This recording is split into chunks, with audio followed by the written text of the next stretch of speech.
काल स्वारगेट बस स्थानकाच्या मध्ये ज्या आरोपीनं गुन्हास्पद असं त्या ठिकाणी काम केलंय असा आरोपी ताबडतोब पोलिसांना शोधणं गरजेचं आहे।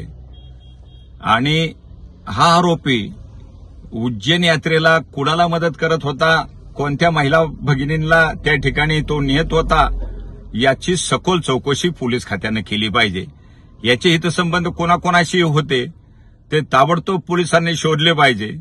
याचे मोबाईल ताब्यात घेणं किंवा उज्जैनला ज्या वेळेला तो गेला ते सगळे रेकॉर्ड मागणं, असे अनेक जण ह्या उज्जैनच्या यात्रेमध्ये सहभागी झालेले होते आणि त्यातला हा एक आरोपी आहे।